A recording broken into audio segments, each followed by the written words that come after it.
ಭೀತಿ ತೊರೆಯುವ ನಾವು ಪರೀಕ್ಷೆ ಬರೆಯುವ ಪರೀಕ್ಷಾವಾಣಿಯ ನಾವು ನೋಡಿ ಕಲಿಯುವ ಖಾಲಿ ಜಾಗ ಭರ್ತಿ ಮಾಡಿ ಹೊಂದಿಸಿ ಬರೆದು ಲೆಕ್ಕ ಮಾಡಿ ಚಿತ್ರ ಬರೆದು ಭಾಗವ ಹೆಸರಿಸಿ ಎಲ್ಲ ಪ್ರಶ್ನೆಗೂ ಉತ್ತರಿಸಿ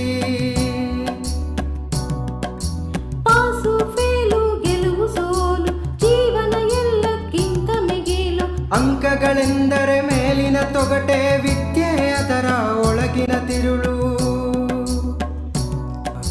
ಭೀತಿ ತೊರೆಯುವ ನಾವು ಪರೀಕ್ಷೆ ಬರೆಯುವ ಪರೀಕ್ಷಾವಾಣಿಯ ನಾವು ನೋಡಿ ಕಲಿಯುವ ಪರೀಕ್ಷಾವಾಣಿಯ ನಾವು ನೋಡಿ ಕಲಿಯುವ ಪರೀಕ್ಷಾವಾಣಿಯ ನಾವು ನೋಡಿ ಕಲಿಯುವ ಪರೀಕ್ಷಾವಾಣಿ. ನಮಸ್ಕಾರ. Myself is Mr. Swami HR, working as a mathematics teacher in Government Girls High School, Devanali Taluk, Bangalore Rural District. My dear children, in your previous classes, you have learnt coordinate plane system. In that, you know the meaning of coordinate axis, the origin and its coordinates, the 4 quadrants of a plane system. If they give the points, then how to locate the points on a coordinate plane, and also you know how to draw a graph for the linear equation in 2 variables. In this session, we are going to learn distance between any 2 points on the coordinate plane system. That means by using distance formula. By using section formula, we are going to find out the point that divides line segment joining any 2 points in some ratio, and also we are going to find out the area of a triangle. Now let us see the chapter unit 7, coordinate geometry. First, let us recall important points which comes under this unit. Important concepts. Distance formula. In this, there are 2 points P of x1 comma y1 and Q of x2 comma y2 on the coordinate plane system. You can see point P and point Q. P, the coordinates of P are x1 comma y1, the coordinates of Q are x2 comma y2. The distance between these 2 points can be found by applying the distance formula, that is PQ equal to square root of x2 minus x1 whole square plus y2 minus y1 whole square. The second concept, distance between origin and a point P of x comma y. Here we are going to find out the distance between the origin and a point P of x comma y on a coordinate plane. As we know, the coordinates of the origin is 0 comma 0. If you apply x1 y1 in the previous distance formula, we can get the formula OP equals to root of x square plus y square. This formula is to get the distance between the origin and any point on the coordinate plane system. The next concept is section formula.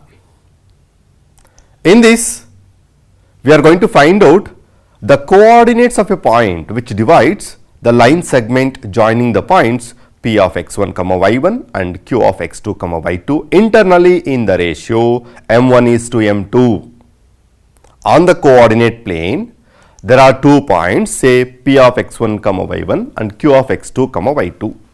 There is a point on the line segment between the 2 points, say x comma y. That point divides that line segment in the ratio m1 is to m2.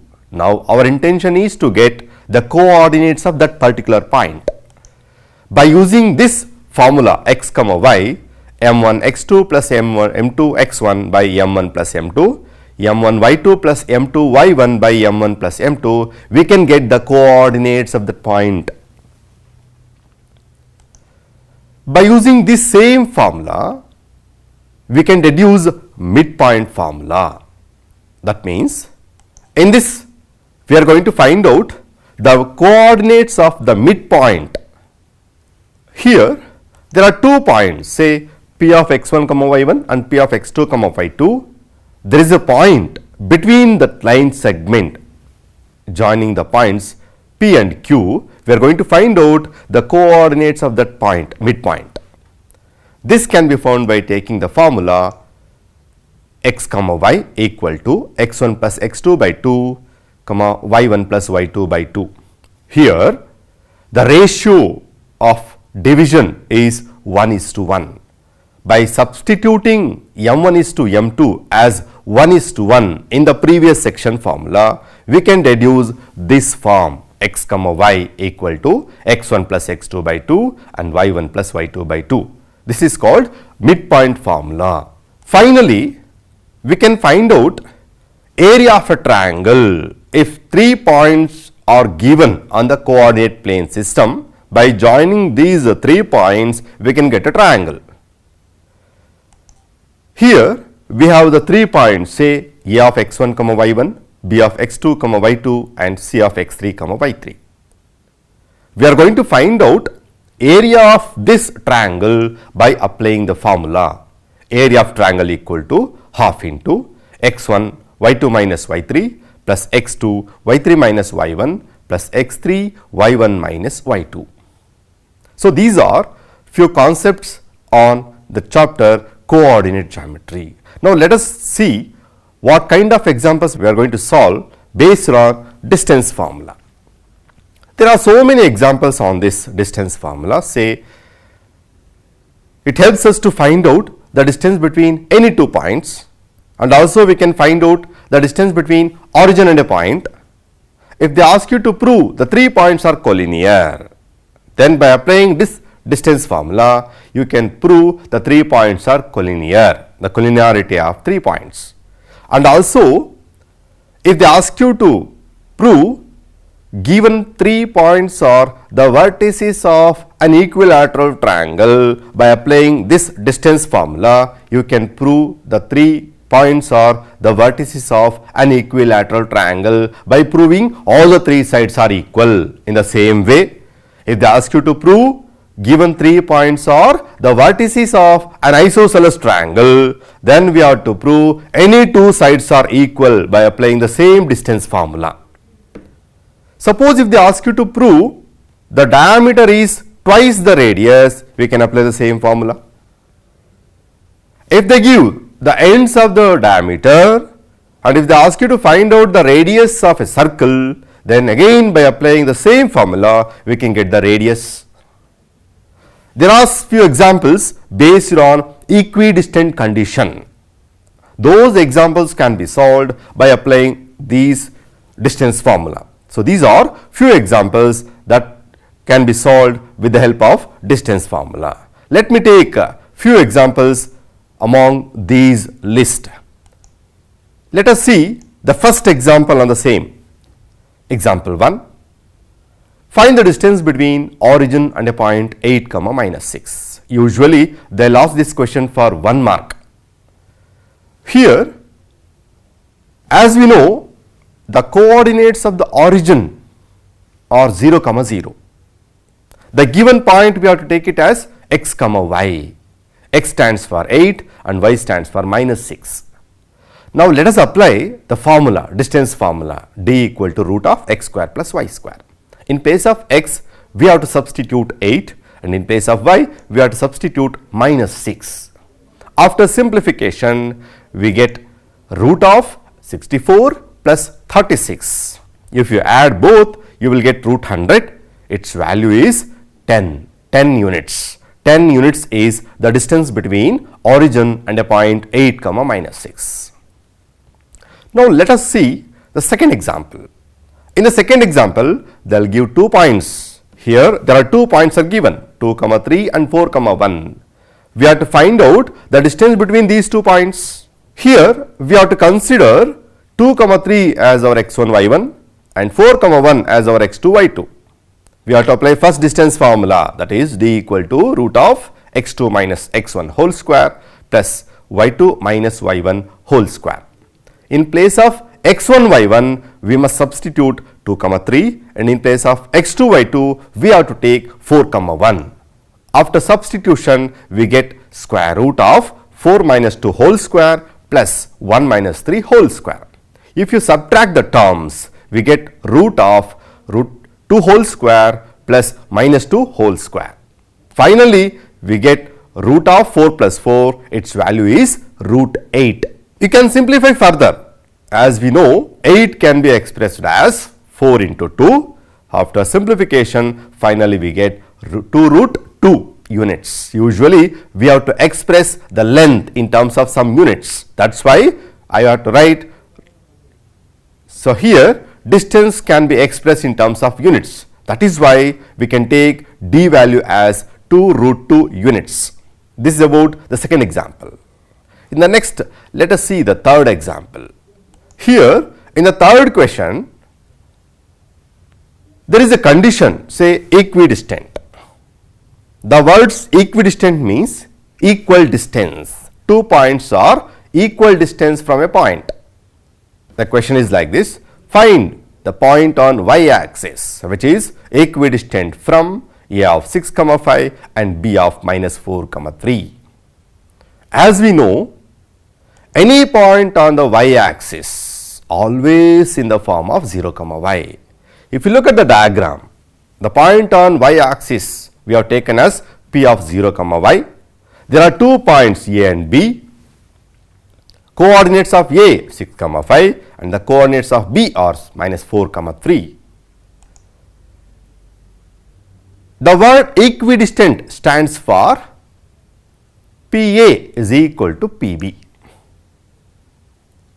Here there are 2 parts, PA in the left side and PB in the right side. Now we are going to apply distance formula. Let us apply distance formula. It says square root of x2 minus x1 whole square plus y2 minus y1 whole square. The other side the same formula. Here square root gets cancels.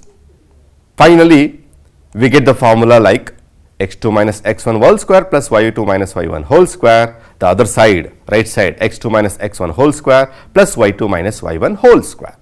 Now, here we have to substitute the values x1 y1 and x2 y2. While finding the distance PA, we have to substitute the coordinates of P and A in the left side. While finding the length PB, we have to substitute the coordinates of P and B in the right side part. You have 6 minus 0 whole square in place of x2 minus x1 whole square plus 5 minus y whole square in place of y2 minus y1 whole square. In the right side part, we have minus 4 minus 0 whole square plus 3 minus y whole square. After simplification, we get 6 square is 36. 5 minus y whole square is in the form of a minus b whole square. If you expand a minus b whole square, we get 25 plus y square minus 10y. In the same way, minus 4 minus 0 is minus 4, minus 4 whole square is 16. Again, 3 minus y whole square can be taken by applying a minus b whole square formula. A square means 3 square, its value is 9, b square is y square, minus 2ab is minus 6y. After that, you can add 36 and 25, we get 61. Y square and y square cancels each other. Minus 6y you can transpose to left side, it becomes plus 6y. Again add 16 and 9, we get 25. After that, you will get minus 4y is equal to minus 36. Now divide minus 4 on both sides, we get y value as 9. This is the value of y. Now the point is 0, 9. 0, 9 is the point on y axis which is equidistant from the 2 points A and B. My dear children, there is one more example in the textbook in the same way, but there they have given x axis. Now we have solved by taking y axis. As we know, the point on y axis is always in the form of 0, y. Suppose if you take on x axis, What could be the coordinates of x-axis? Certainly you are correct. The point on x-axis is x comma 0. The point on x-axis is always in the form of x comma 0. By taking point on x-axis, we have to solve the same kind of example which is there in the textbook. Next, let us see the example number 4. In the example number 4, we have find the relation between x and y such that the point x comma y is equidistant from the points 7 comma 1 and 3 comma 5. This example is also similar to the previous example. Only the difference is, in the previous question, the point lie on y axis, hence we have taken 0 comma y is the point. But here, instead of giving, they have given specifically, they have mentioned the point as x comma y, but the condition is same. Equidistant is given. Equidistant means the 2 points are equidistant from a common point x comma y. So, the diagram says A and B are the 2 points with coordinates 7 comma 1 as the coordinates of A and B coordinates are 3 comma 5. Now, there is a point, say P of x comma y, which is equidistant from those 2 points. According to the condition, we can take PA is equal to PB. Again, we have to apply the same formula, distance formula. PA is equal to PB. If you apply distance formula on both the parts, left side part as well as right side part. While finding the distance between P to A, we have to take the coordinates of P and A. I mean, you have to substitute the coordinates of P and A in the left side part. While getting the value of PB, we have to consider the coordinates of P and B in the right side part. After cancelling square root on both sides and after substituting the values, we can get the steps like x minus 7 whole square plus y minus 1 whole square equals to x minus 3 whole square plus y minus 5 whole square. Now, by applying a minus b whole square, we can get the step x square minus 14x plus 49. In the same way, y minus 1 whole square can be taken as y square minus 2y plus 1. The right side part, x minus 3 whole square can be taken as x square minus 6x plus 9. Y minus 5 whole square can be taken as y square minus 10y plus 25. You can cancel x square and x square on both sides, y square and y square on both sides. And again, transpose minus 6x to left side and also minus 10y to left side. We get minus 14x plus 6x minus 2y plus 10y equal to 9 plus 25. Here again you have transpose plus 49 plus 1 to right side. We get minus 49 minus 1. By simple simplification, by taking the difference between minus 14x plus 9, we get minus 8x. Minus 2y plus 10y can be taken as plus 8y. Right side part contains only numerical values. After simplification, we get minus 16. Now, divide minus 8 on both the parts. We get finally x minus y is equal to 2. This is the required relationship in the given example. In the next, let us see how to solve examples on section formula. Here, we have discussed how to find out the coordinates of the midpoint of line segment joining any 2 points. Also, how to calculate the coordinates of a point which divides the line segment joining any 2 points internally in the ratio m1 is to m2. Suppose if they give the ends of a diameter and you are asked to find out, the center of a circle, again by applying section formula you can get the center. And also there are examples wherein we are going to find out the ratio, and also there are few examples wherein we are going to find out the fourth vertex of a parallelogram. These are few examples on the concept. Let us discuss the first example on the same concept. Example number 5. Find the coordinates of the midpoint of line segment joining the points 4, 1 and 2, 7. Here we have to find out the midpoints of the line segment joining the given 2 points. As usual, we have to consider x1 y1 as 4, 1, x2 y2 2, 7. Apply midpoint formula. It says p of x, y equal to x1 plus x2 by 2, y1 plus y2 by 2. Again substitute the values. We can get 4 plus 2 by 2, 1 plus 7 by 2. If you add the numerator values, we get 6 by 2, 8 by 2. After cancellation, finally we get the midpoint 3, 4. Therefore, the coordinates of the midpoint are 3, 4.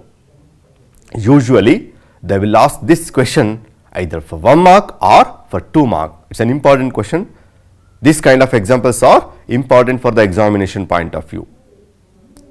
The next, here is a question.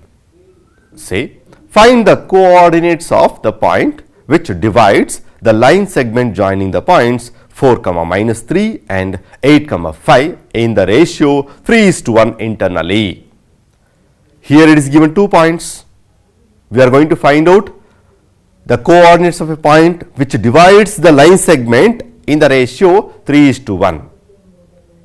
Again, we have to consider the given points as x1, y1, x2, y2. The ratio is 3:1. m1 is to m2 is equal to 3:1.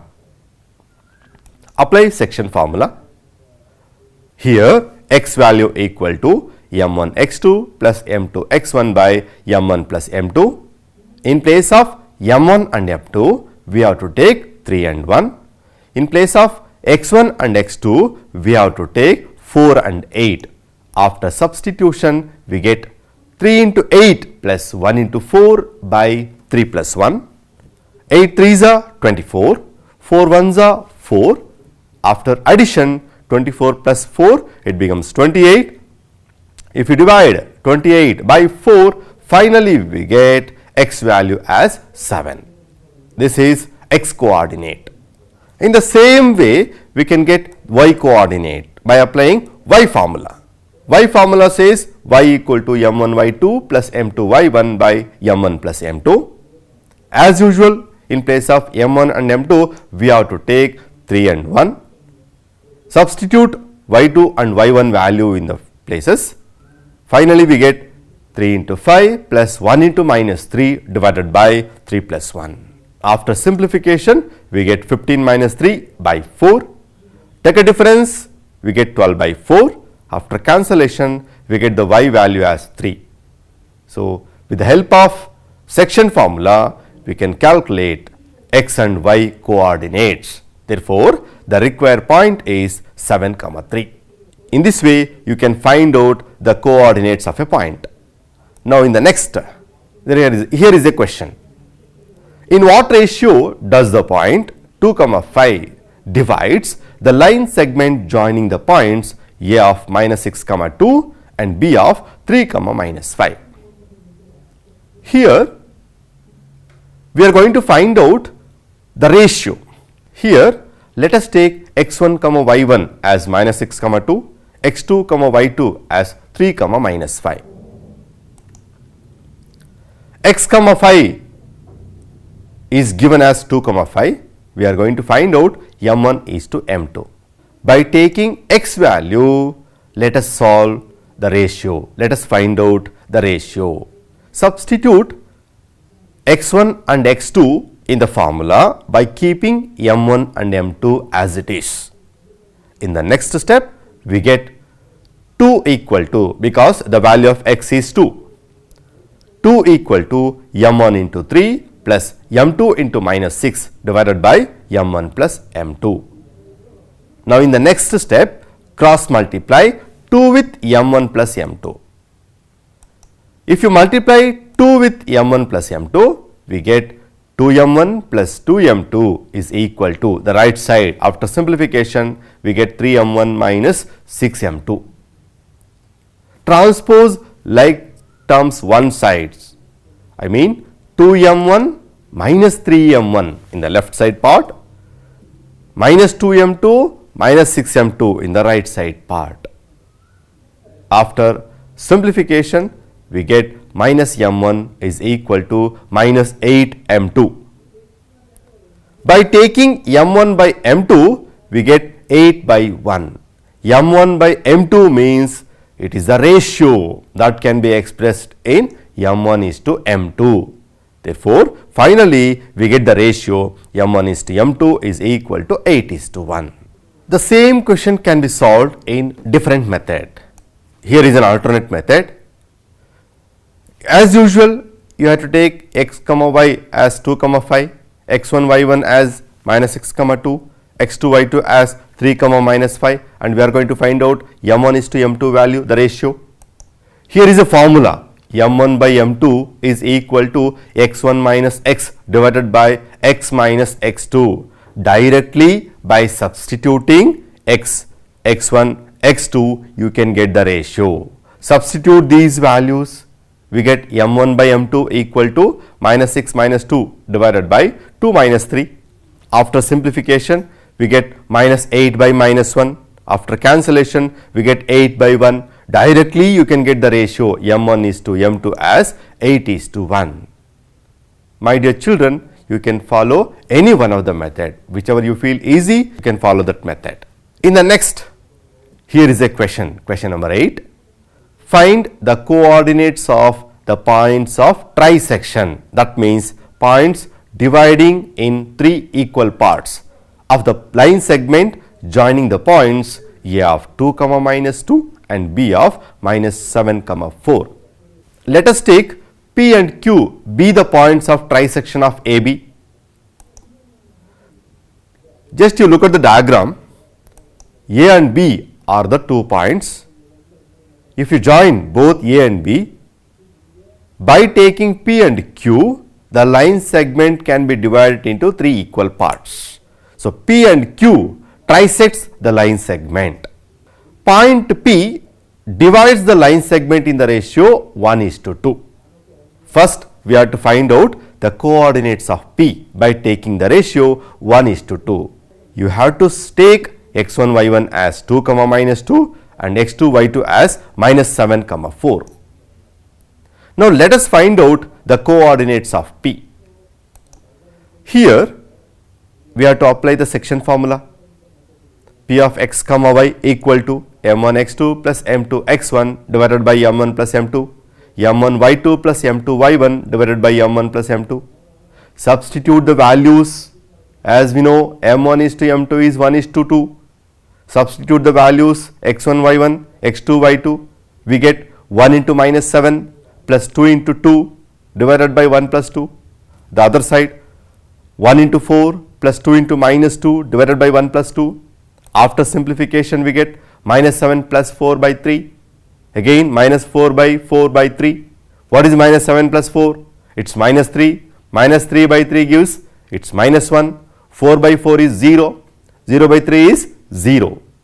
Therefore, the coordinates of P are minus 1 comma 0. In this way, you can calculate the coordinates of P by taking the ratio 1 is to 2. In the same way, we can get the coordinates of Q, but here we have to consider the ratio as 2 is to 1.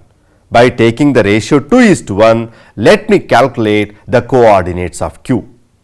Again, we have to apply the same section formula. Substitute m1, m2 as 2 and 1 and substitute x1, y1 and x2, y2 in the section formula. We get 2 into minus 7 plus 1 into 2 divided by 2 plus 1. 2 into 4 plus 1 into minus 2 divided by 2 plus 1. After simplification, we get minus 14 plus 3 divided by 3. 8 minus 2 divided by 3. Minus 14 plus 2 is minus 12 by 3. 8 minus 2 is 6 by 3. After cancellation, we get the coordinates of Q are minus 4 comma 2. In this way, you can calculate the coordinates of Q by taking the ratio 2:1. Now, let us see the next example. Here is a question. In what ratio does y-axis divide the line segment joining the points 5, -6 and -1, -4? And also you have to find out the coordinates of the point of intersection. In this example, we are going to find out the ratio. Now, here is a diagram. There are 2 points, -1, -4 and 5, -6. There is a point on y-axis. We have to consider that point as 0, y. As we know, any point on y-axis is of the form 0, y. Suppose the same example, if they ask on x-axis, you have to consider the coordinates of a point on x-axis or x, 0. The point on y-axis be 0, y we have to take. Here we have to take x1, y1 as 5, -6, x2, y2 as -1, -4. You have to take x, y as 0, y. m1 is to m2 we are going to find out. Apply section formula. To get the ratio, always you have to consider x formula, because the point lie on y-axis, its x value is 0. By taking x formula, directly you can get the ratio. Substitute the values in the formula, we get 0 equal to m1 into -1 plus m2 into 5 divided by m1 plus m2. Cross multiply 0 with m1 plus m2, that becomes 0. m1 into -1 is -m1, m2 into 5 is plus 5m2. Transpose m1 to left side, we get m1 equal to 5m2. Finally, we can get the ratio m1 is to m2 as 5:1. This is the required ratio. The point on y-axis divides the line segment joining the given 2 points in the ratio 5:1. Again, one more part is there in the question. We have to find out the coordinates of the point. Now, to get the coordinates of the point, we have to consider the second formula, I mean y coordinate formula. Y equal to m1 y2 plus m2 y1 by m1 plus m2. Substitute the values. After simplification, we get -20 minus 6 by 6 equal to -26 by 6. After simplification, we get y value as -13 by 3. This is the value of y. Therefore, the coordinates of the point on y-axis is 0, -13 by 3. This is the required point on y-axis. Now, let us discuss examples on area of triangle. If you look at the diagram, the 3 points are given on a coordinate plane. By joining these 3 points, we get a triangle. Now, in this concept, we are going to find out area of the given triangle, and also you can prove the 3 points are collinear. Suppose if they ask you to prove 3 points are collinear, you can apply the same formula. And also one more example, they will give 3 points A, B, C. By joining the midpoints of the sides of the given triangle, you can get the triangle, one more triangle. If they ask you to find out area of the triangle formed by joining the midpoints, you have to follow the same steps, you have to apply the same formula. These are few examples on area of triangle. Now, let us see the first question. In the first question, 3 points are given. The given points are the vertices of a triangle. The points are A of 1, -1, B of -4, 6 and C of -3, -5. 3 points are given, 3 vertices are given. With the help of these 3 vertices, we have to find out the area of a triangle. Here we have to take x1 y1 as 1, -1, x2 y2 as -4, 6 and x3 y3 as -3, -5. By applying the formula, area of triangle is equal to half into x1 y2 minus y3 plus x2 y3 minus y1 plus x3 y1 minus y2. Substitute the values of x1 y1, x2 y2 and x3 y3 in the formula.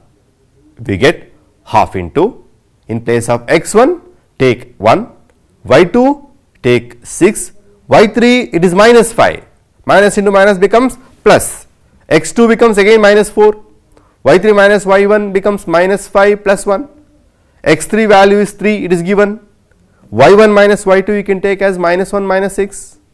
After simplification, we get half into 11 plus 16 plus 21, add the bracket terms, we get 48, divide 48 by 2, finally we get 24. Here we have to express the area of triangle as 24 square units. Area can be expressed in terms of square units. So, in this way you can solve area of triangle example. Next, here is a condition given. The given 3 points are collinear, but here there is unknown value, say k. As we know, 3 points lie on the same line, we won't get a triangle, it is a straight line. If it is a straight line, certainly area must be 0. By taking area of triangle as 0, we have to find out the value of k. According to the given condition, the points are collinear. Then we have to take area of triangle is equal to 0. x1 y1 value becomes 2 comma 6, x2 y2 value becomes 4 comma k, x3 y3 6 comma minus 2. Apply the formula and substitute the values. After substitution, we get 2 into k plus 2 plus 4 into minus 2 minus 6 plus 6 into 6 minus k is equal to 0. Multiply 2 into k plus 2, we get 2k plus 4. In the same way, 4 into minus 2 minus 6 becomes minus 8. In the next step, multiply 2 into k plus 2, you will get 2k plus 4 plus 4 into minus 8 becomes minus 32. 6 into 6 becomes 36. 6 into minus k is minus 6k, which is equal to 0. Add the like terms, 2k minus 6k is minus 4k, plus 4 plus 36 plus 40, plus 40 minus 32 is plus 8. Transpose plus 8 to right side, we get minus 8, minus 4k is equal to minus 8, divide minus 4 on both sides, we get k value as 2. With the condition collinearity, we get the value of k equals to 2. In this way, you can find out the value of k by taking area of triangle is equal to 0. In the same way, if they ask you to prove the 3 points are collinear, by giving all the 3 points, you have to show the area of triangle is equal to 0. By substituting the values in the area of triangle, finally, we have to get the value of area of triangle is equal to 0. Here is the next question. In this question, it is given the midpoints of the sides of the triangle and you are asked to find out area of the given triangle ABC. So, here is a question. Just you look at the diagram. ABC is our triangle. The midpoints of AB, BC and AC are given. By joining these 3 midpoints, you get one more triangle in the middle part. By applying the 9th standard concept, you can find out area of a triangle. You can easily calculate area of triangle, the middlemost triangle, by applying area of triangle formula. By taking x1 y1 as 3 comma 1, x2 y2 as 5 comma 6 and x3 y3 as minus 3 comma 2. Substitute these values in the formula, we get area of the inner triangle. If you substitute the value in the formula, we get the next step like half into 3 into 6 minus 2 plus 5 into 2 minus 1 plus minus 3 into 1 minus 6. After simplification, you can get half into 12 plus 5 plus 15. If you add these three numbers, we get 32. Divide 32 by 2, we get 16. 16 is the area of the inner triangle. How to calculate the area of the outer triangle? As we know, the ratio between areas of outer triangle with inner triangle in the ratio 4:1. After calculating inner triangle, to get the area of outer triangle, we must multiply this 16 with 4. So, if you multiply 16 with 4, we get area of the triangle ABC as 64 square units. This question can be asked in a different way. They will give the vertices of an outer triangle ABC. You are asked to find out the area of the inner triangle. There are two methods. You have to calculate area of the outer triangle, then divide it by 4. You can get the area of the inner triangle. This is one way. The other method is by applying midpoint form, you can find out the coordinates of the midpoints. After getting the three midpoints, by applying area of triangle, you can also calculate the area of a triangle, the area of inner triangle. In this way, the same question can be asked in a different way. So, this is about few concepts on the chapter coordinate geometry. So, with this I conclude my class. Thank you one and all.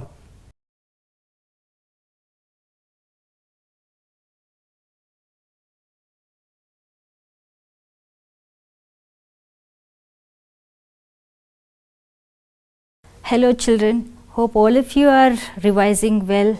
You are making down notes of the revision classes that you are seeing on the television. Now, in today's revision class, let us revise one topic, metals and non-metals. As you know, all the elements can be classified either as metals or non-metals based on their properties. This you have already studied in the periodic table in your 9th standard. Now, let us study few properties of metals and non-metals. Now, first let us study the physical properties of the metals. The physical properties of metals, the first and foremost thing that is, they all have a shiny or lustrous surface. You have all seen the metals having a shiny surface. So, now we can see here, these are the metals and you can see the shiny surface. And all the metals are malleable and ductile. You can see this. What is malleability? The property of the metal that allows it to be drawn into thin sheets are called as malleability, and ductility is the property of the metal which allows it to be drawn into thin wires. And another property is that generally all metals are solids at room temperature and they are very hard. All the metals are hard. So, now you can see here they are very hard, they are solids, but there are certain exceptions. Mercury, it is a liquid metal, and I told you all metals are hard, but you can see here that there are certain metals which are soft, which can be even cut through a knife.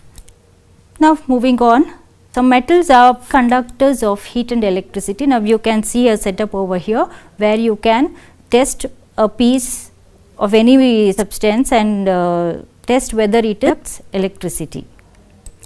They have high melting and boiling points. All metals have high melting and boiling points. That is why we use them in utensils.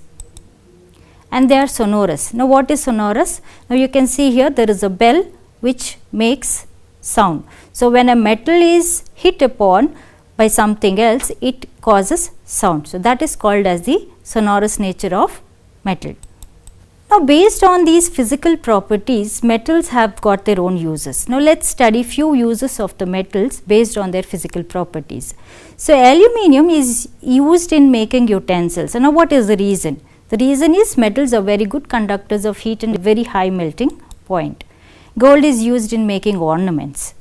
Why? Because it has a lustrous surface and it is non-reactive.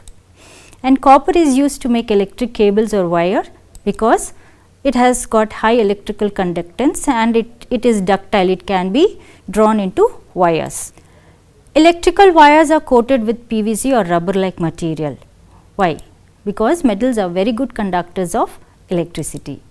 Metals are used for making bells and strings of musical instruments. You have all seen veena, violin, etc. So, metals are being used to make the musical instruments. Why? Because they are sonorous. And silver foil is spread over sweets. You have eaten sweets and you have some silver foil over the sweets. And why is that? Because of the malleability. It can be drawn into such thin sheets that you can spread it over a sweet also. You can see that small thin layer of silver over the sweets. Now, let us study some physical properties of non-metals. So, they do not have a shiny or lustrous surface, but there are certain exceptions like the iodine. You can see here it has got a shiny surface, but generally non-metals do not have a lustrous surface. It is generally present in solid, liquid or gaseous state. Not only in solid, some occur in liquid and some also occur in gaseous state. So, this is sulfur, this is carbon charcoal and this is bromine, it is a liquid non-metal. And they are generally brittle. That means, when you apply the slightest of pressure, it breaks down. So, you have seen graphite. In the pencils you use, what you call is as the lead is nothing but the graphite, and you know how it breaks, it is very brittle. But the strongest, the hardest of the substances is again diamond, which is a non-metal. It is another allotrope of carbon, but it is the hardest substance. Now, some non-metals are weak conductors of heat and electricity, yet others are non-conductors. How can you find out whether they are conductors of electricity? So, now you can use this setup and find out whether the material given to you is a conductor of electricity or not. If you place that in between the clip and if the bulb glows, it is a conductor. If it does not glow, it is a non-conductor. Now, graphite, it is also a mild conductor of electricity. You can actually perform the experiment at your home. You can connect it to a bulb and to the wires and the battery, and you can find that it actually glows. And they are not malleable and ductile. And all non-metals have low melting and boiling points. Now, unlike the metals which have very high melting and boiling points, and they are not sonorous. They do not produce sound upon hit upon. Now, let us study few chemical properties of metals. So, the chemical properties of metals are basically because of the electrons taking part in the chemical reaction. Since the metals have a tendency to donate electrons, let us see how they react with different elements. They form basic oxides or sometimes amphoteric oxides when they react with oxygen. So, we will discuss about the amphoteric oxides a little later on. And they displace hydrogen from the dilute acids. They displace hydrogen gas from the dilute acids. And they form ionic compounds when they react with the non-metals. When the metals react with non-metals, generally ionic compounds are produced. And let us see some chemical properties of non-metals. So, generally they receive electrons when they participate in a chemical reaction. So, they form acidic oxides when they react with oxygen, and they form ionic compounds when they react with metals, and when they react with other non-metals they form covalent compounds. Let us see how the metals react with oxygen. So, whenever a metal reacts with oxygen, it forms a metal oxide. So, now magnesium, copper, aluminium, they react with oxygen to form their respective oxides. Magnesium reacts with oxygen to form magnesium oxide, copper reacts with oxygen to form copper oxide. Similarly, aluminium reacts with oxygen to form aluminium oxide. So, now you can see a video here which shows magnesium reacting with oxygen. So, now you can see here magnesium is burning in oxygen. Now, copper and oxygen, when they react, it forms copper oxide. That means, when copper burns in oxygen, you get copper oxide, and this oxide is black in color, because some questions may be asked based on the colors of the oxides. So, you can see here copper oxide is black in color. Now, similarly aluminium, when it reacts with oxygen, it forms aluminium oxide, which is white in color. You can see the white color. Similarly, magnesium, when it reacts with oxygen, it forms magnesium oxide, which is again white colored powder. Now, you can see here how different metals are burning. So, you can see the different colors. So, now after they burn, you can see the oxides and they will be colored. Some will be black, some will be white, and some will be of different colors. So, but this magnesium oxide is white in color. You can see here sodium reacts with oxygen to form sodium oxide, potassium reacts with oxygen to form potassium oxide. So, metal oxides, these metal oxides that are formed when they react with oxygen can be dissolved in water, and when you dissolve them in water, they form bases. They form bases. So, they are called as basic oxides. Now, we can see here. So, potassium oxide, when it dissolves in water, it forms potassium hydroxide, sodium oxide. When dissolved in water, forms sodium hydroxide. Calcium oxide, when it dissolves in water, forms calcium hydroxide, and magnesium oxide, when it dissolves in water, forms magnesium hydroxide. Since OH is a basic ion, so the KOH or the NaOH, CaOH twice, MgOH twice are all bases, and you know all of them are strong bases. Now, let us see what are amphoteric oxides. You know amphi means two. Teric, they behave in two ways. That is why they are called as amphoteric oxides. Certain oxides like aluminium oxide, zinc oxide, they exhibit properties of both an acid and a base.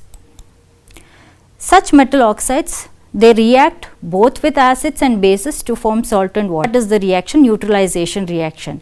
But since this aluminium oxide and zinc oxides are metal oxides, they should have been basic oxides, but they exhibit characteristics of acids and bases. So, aluminium oxide reacts with an acid to form salt and water. It also reacts with a base to form salt and water.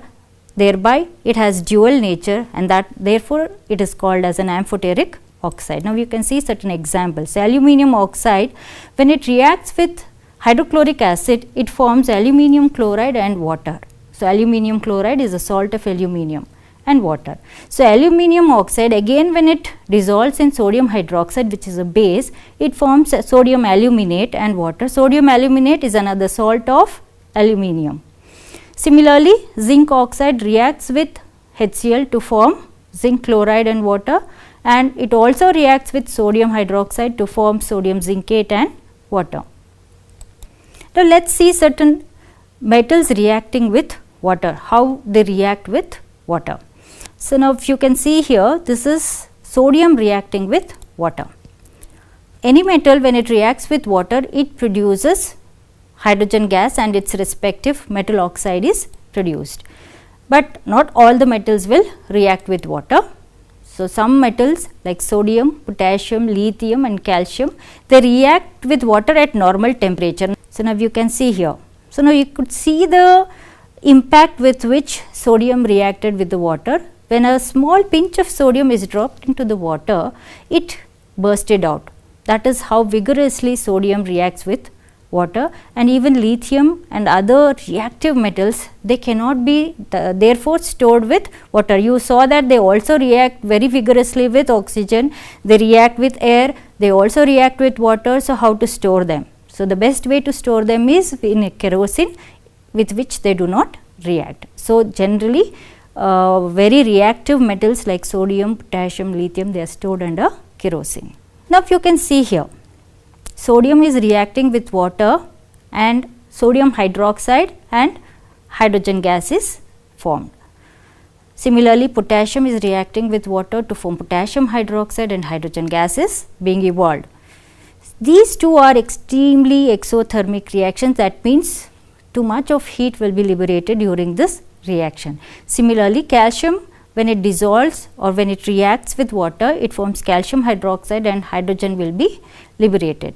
So, now you have to remember one point here. Sodium and potassium, they vigorously react with water and air and they catch fire. So, hence they are stored under kerosene. Now, let us see how magnesium reacts with water. Magnesium reacts with hot water to form its hydroxide and releases hydrogen gas. So, now you can see here. So, magnesium is reacting with water to form magnesium hydroxide and hydrogen gas is being evolved. So, now you have to remember certain point here. Metals like potassium and sodium, they are highly reactive, they react so violently with cold water that it catches fire. So, in case of sodium and potassium, the reaction is violent and it is highly exothermic. The gas that is evolved, that is hydrogen, it immediately catches fire. Calcium and magnesium, they start to float, they do not catch fire, unlike sodium and potassium, because when the bubbles of hydrogen gas is formed, they stick to the surface of the metal. So, they stick to the surface of the metal and the metal comes up and it starts floating. So, this you have to remember, that the sodium and potassium, when they react with water, it is highly exothermic, it is a violent reaction which causes fire, it catches fire immediately, but in the case of calcium and magnesium, it starts to float, then catch fire. Now, metals like aluminum, iron and zinc, they do not react either with cold or with hot water, but they react with steam to form metal oxide and the hydrogen is displaced from the water. So, you can see how magnesium reacts with water to form magnesium oxide and hydrogen is liberated. Similarly, aluminum, when it reacts with water, it forms aluminum oxide and hydrogen is liberated, it is displaced, and iron, when it reacts with water, it forms iron oxide and hydrogen is liberated. But remember that all these metals react with steam, water in the form of steam, and these metals have to be heated for the reaction to take place, and even zinc. So, now this is a diagram that you need to practice. Now, you can see here in the diagram, you show the reaction of a metal with steam. So, now the glass wool which is soaked in water is being heated to produce the steam, and even the metal also is being heated. So, when the steam passes on the red hot metal, you find the displacement of hydrogen and you can see the collection of hydrogen in this test tube. Now, let us see how the metals react with dilute acids. You can see that the metals react with dilute acids and they form their respective salts and the hydrogen gas is liberated. So, any metal reacting with a dilute acid forms the respective metal oxide and hydrogen gas is liberated. You can see the reaction of hydrochloric acid on magnesium here. It reacts very fast. Not all the metals react with acids, dilute acids in the same fashion. Some react very rigorously and some react very slowly. Metals like magnesium, aluminum, zinc and iron react with dilute hydrochloric acid and form their respective metal chlorides, and in the process hydrogen gas is liberated. You can see magnesium reacting with hydrochloric acid to form magnesium chloride and hydrogen is liberated. Aluminum liberates aluminum chloride, zinc forms zinc chloride, iron forms iron chloride, ferric and ferrous chloride. Now, magnesium and manganese, they react with dilute nitric acid. So, now let us see how they react with dilute nitric acid. So, magnesium reacts with very dilute nitric acid to form magnesium nitrate and hydrogen gas is evolved. Similarly, manganese also reacts with moderately dilute nitric acid to form manganese nitrate and hydrogen gas is evolved. Now, you have to remember that most metals upon reacting with dilute nitric acid do not liberate hydrogen gas. That is because nitric acid is a very strong oxidizing agent and the hydrogen gets oxidized into water in the process. So, you do not see the liberation of hydrogen. So, you can see the liberation of hydrogen with manganese and magnesium. Now, let us see how the reactivity of the metals can be decided by their reaction with dilute acid. See, whenever there is a reaction of a metal in an acid, you can see the reaction by the bubbles formed. You can see the bubbles formed. By the nature of the bubbles formed, we can say whether they are reactive or not reactive. If the bubbles formed are immediate and more in number, they are very highly reactive metals. Now you can see here potassium, sodium, calcium, magnesium and aluminium. Potassium is highly reactive, sodium is less reactive than potassium, then you have calcium which is less reactive than sodium, magnesium is less reactive than calcium and aluminium is less reactive than magnesium. So, it is an increasing order of their reactivity. The liberation of hydrogen gas bubbles, if it is moderate, they are moderately reactive metals like the zinc, iron and the lead.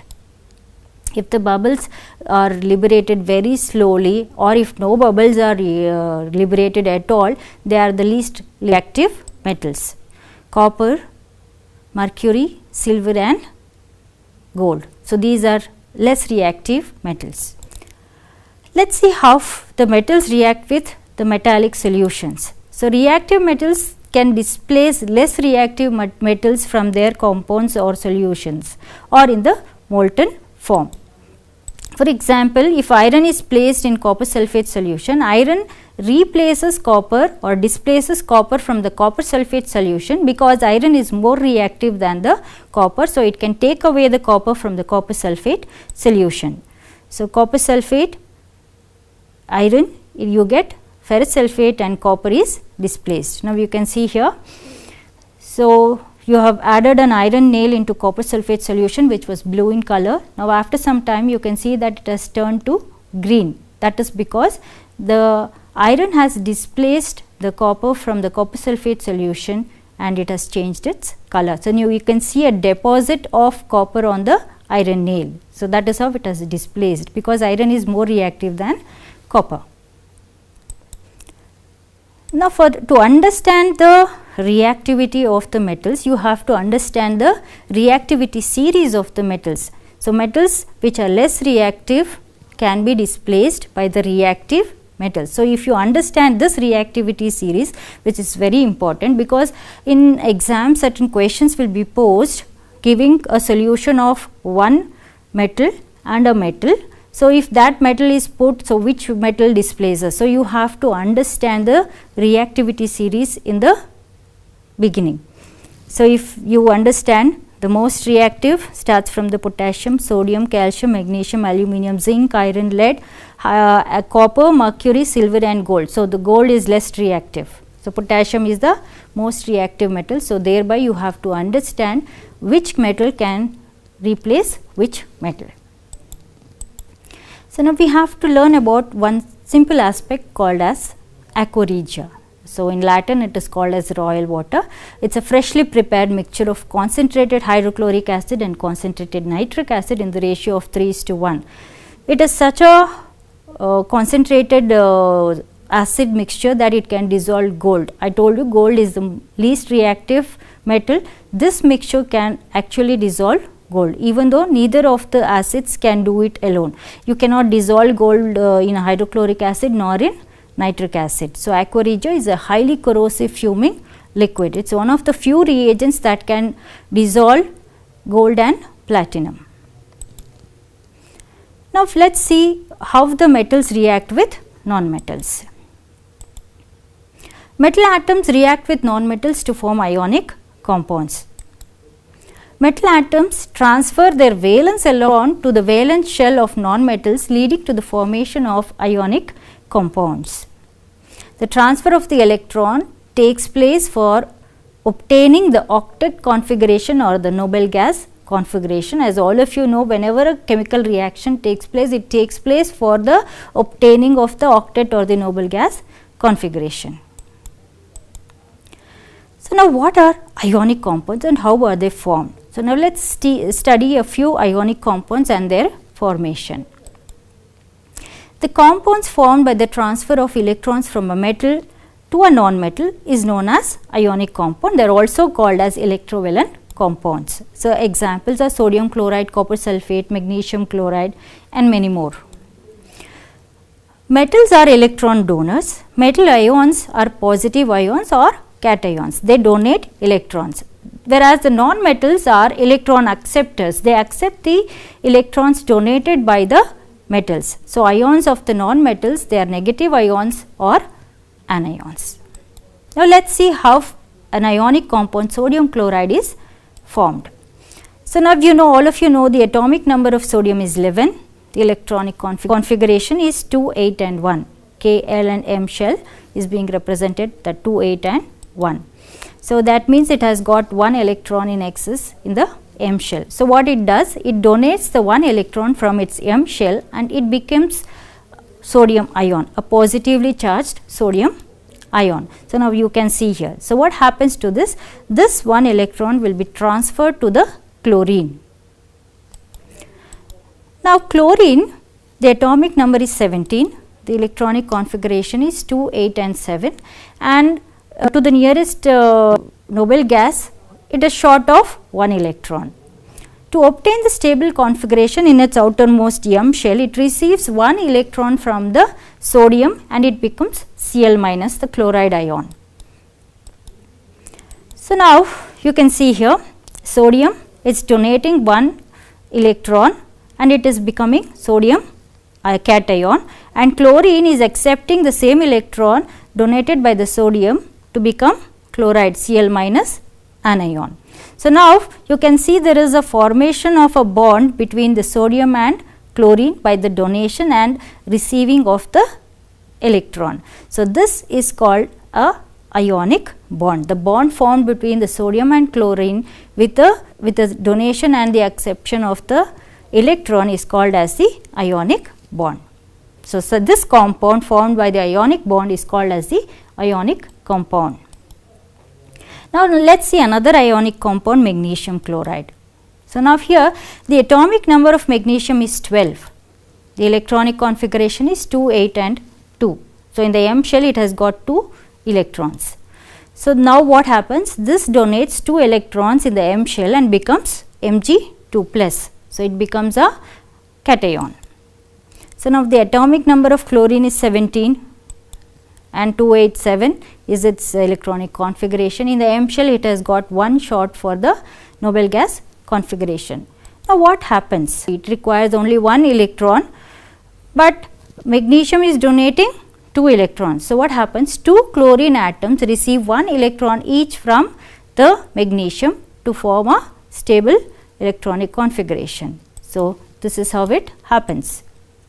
Now you can see here 2 chlorine electrons are receiving each 1 electron donated by the magnesium and it forms a magnesium chloride.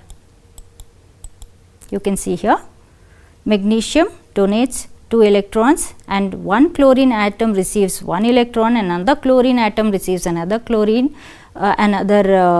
electron and it forms magnesium chloride, MgCl2. So the bond formed between magnesium and chlorine is ionic bond. It is formed by the transfer of electrons, thereby it is called as the ionic bond. Now let us study few important characteristics of ionic compounds. Ionic compounds are generally solids and they are hard. They are somewhat hard because of the strong force of attraction between the positive and the negative ions that they have in their molecules. You have seen salt, sodium chloride is a ionic compound. It is very hard. No matter whatever you do, you cannot break it into the finest possible powder, like how you can do it with your flours, the grain flours. You cannot do it with salt. It is very hard, it is somewhat hard. These compounds are generally brittle and they break into pieces. And that rock salt, you can break it into pieces when you apply pressure.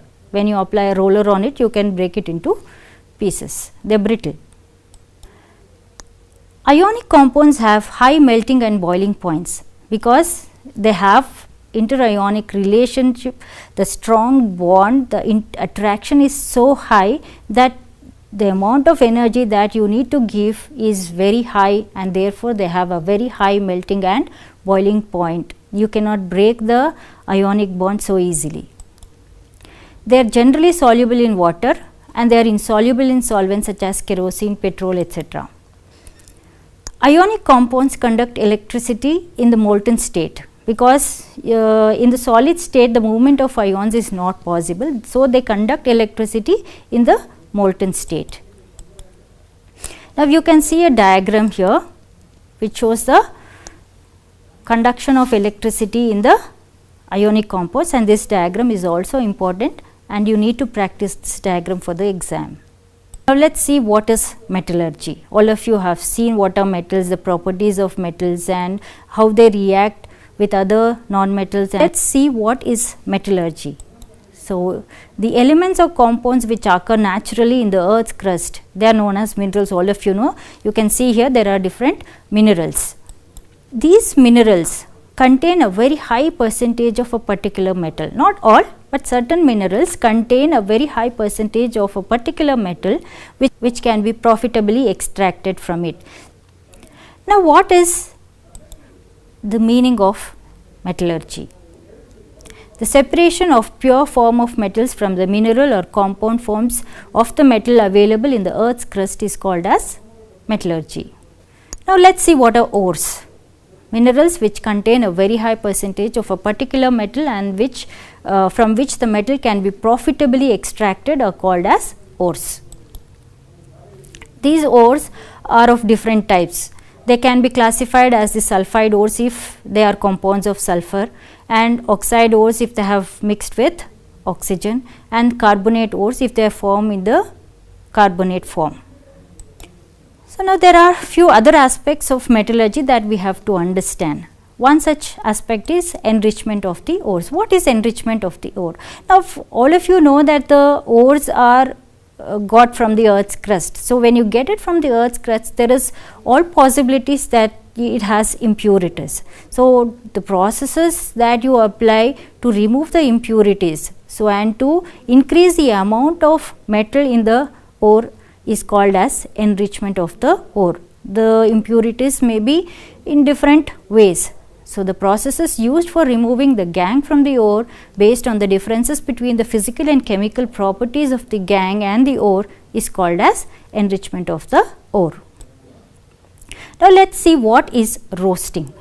See, roasting is heating the powdered ore in excess of air and heat. So, when you subject the powdered ore to heating in air and heat in excess, it is called as roasting. Calcination is heating powdered ore in limited air and excess of heat. And reduction is removing oxygen from the products obtained by roasting or calcination. Now, let us see how the sulfide ores can be enriched and the extraction of metals from the sulfide ores. Sulfide ores are compounds of the metal with sulfur. Cinnabar, copper glance and zinc blende are for certain examples of sulfide ores. The sulfide ores are first subjected to roasting and they are later to calcination. If required, the reducing agents are used to obtain pure metals. So, these are examples of certain sulfide ores. Now, let us see how we can obtain mercury from its ore cinnabar. One of the important ore of mercury is cinnabar. First, the ore of the mercury should be roasted in air, mercuric oxide and sulfur dioxide will be formed. Later, the mercuric oxide is heated furthermore and pure mercury is obtained by reduction. So, now you can see here, cinnabar is heated with oxygen, mercuric sulfide. Then you get mercuric oxide and sulfur dioxide is evolved. Mercuric oxide again reacts with the cinnabar to form the mercury, sulfur dioxide will be escaped. So, now let us see how to obtain zinc from its ore zinc blende or zinc sulfide. Zinc ore is first subjected to roasting, it reacts with oxygen and forms zinc oxide and sulfur dioxide. So, now you can see the reaction over here, ZnS plus O2 giving rise to ZnO plus SO2. Zinc oxide is reduced with coke to obtain the zinc metal. ZnO plus C will give you Zn plus CO, carbon monoxide is released and you get the zinc metal. Obtaining zinc from its ore zinc carbonate. So, now zinc ore is subjected to roasting, it reacts with oxygen and forms zinc oxide and carbon dioxide. So, when zinc is heated, you get zinc oxide and carbon dioxide is released. So, this zinc oxide is reduced again with coke to form the zinc metal. Zinc thus obtained is used for galvanization. Now, children, you have to make note that all the reactions are very important and balancing the equations are equally important. So, whenever you learn a reaction, make sure that you learn the balanced equation or you know how to balance a reaction. What is a Thermit process? So, it is obtaining mixture of aluminium and iron oxide in the molten state at high temperature. So, this process is called as Thermit process.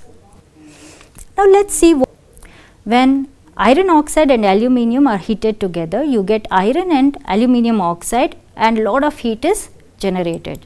So, this process is called as the Thermit process. It is a mixture. So, where do we use this? So, this is used, this process is used to join the railway tracks or cracked machinery parts. If the machinery part is cracked or if the railway track is cracked, you use this process to join them. So, you can see here in the picture the railway tracks are being joined by the Thermit process. Now, let us see how to obtain pure copper. Copper is a metal which we use for various purposes. So, now how do we get pure copper? Copper is obtained in the pure form by electrolytic refining. So, this is the diagram which again you need to practice for the exam. When electricity is passed through the electrolyte, the pure metal ion gets deposited on the cathode and the impurities they settle down below the anode in the solution as the anode impurity. So, whatever you get on the cathode is the pure metal and this is ultra pure copper that you obtain by the electrolytic refining. Now, we have to understand another concept, corrosion of metals. All of you have seen metals if they are left open in the air or in the contact of water, they start to appear like somewhat they have rusted. So, that is called as corrosion. Now, what is corrosion? The loss of the luster on the surface of the metals by the action of acids, humidity, oxygen in the air, sulfur particles in the air is called as corrosion. Few examples. So, you have seen silver articles, you might have worn a silver anklet or a silver chain. So, after some time or if you have left it unattended, you can see that it has become black. Silver is generally shiny, but it turns black after exposing to the air for some days. So, that is because of corrosion. And copper, it turns black or green after it reacts with air. And even iron, which rusts, is another example for corrosion. So, you can see the examples for corrosion over here, the silver getting black in color, the copper turning green and the iron getting rusted. Now, how do you prevent the corrosion? So, there are various ways and means to prevent the corrosion of metals to make it useful to us for a longer time. So, one such way is painting. All of you know we paint iron gates or the iron windows, everything, etc. Why? Because to avoid the corrosion. So, smearing oil or grease. So, all of you have seen for the shutters you apply grease and oil so that you can just avoid the corrosion of the metals, and galvanization and chromium coating, anodizing or converting the metal into alloys. These are all the possible ways of preventing corrosion in metals. So, this is painting and the other one is chromium coating. So, the iron will be coated into chromium. So, you have seen the parts of the automobiles like your bikes or your cycles, they are actually not steel, they appear like steel, they are iron coated with chromium, and you can see the anodized sheet over here. And now another concept, alloys. Now, what are alloys? Alloys is a homogeneous mixture of two or more metals or metals and non-metals. It is a homogeneous mixture and this is called as an alloy. Now, why do we need an alloy? Because generally the metals have their own properties, but if we have to use them for our different uses, for our different industrial and domestic uses, we need certain changes in the basic property of the metal. So, for this purpose we make them into what are called as alloys. So, now what are the advantages? So, you can obtain desired characteristics. So, you can tailor them according to your needs. So, and you can avoid corrosion and it can be made hard. Alloys of mercury are called as amalgam. You know, mercury is a liquid metal, and whenever you mix another metal with it, you get a alloy, and that alloy is called as amalgam. Brass you have seen, it's a alloy of copper and zinc, bronze, copper and tin. These are the alloys of copper. Solder, all of you have seen soldering. An alloy of lead and tin is solder. So, it has a low melting point and it is used for welding electrical wires together. So, now if you have seen an electrician working, so he uses a solder to join two wires.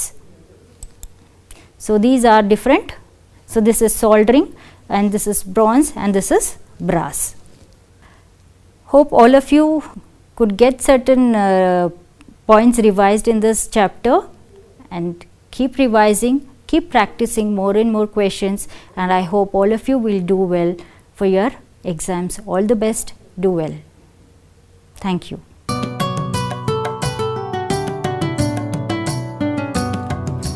ಭೀತಿ ತೊರೆಯುವ ನಾವು ಪರೀಕ್ಷೆ ಬರೆಯುವ ಪರೀಕ್ಷಾವಾಣಿಯ ನಾವು ನೋಡಿ ಕಲಿಯುವ ಖಾಲಿ ಜಾಗ ಭರ್ತಿ ಮಾಡಿ ಹೊಂದಿಸಿ ಬರೆದು ಲೆಕ್ಕ ಮಾಡಿ ಚಿತ್ರ ಬರೆದು ಭಾಗವ ಹೆಸರಿಸಿ ಎಲ್ಲ ಪ್ರಶ್ನೆಗೂ ಉತ್ತರಿಸಿ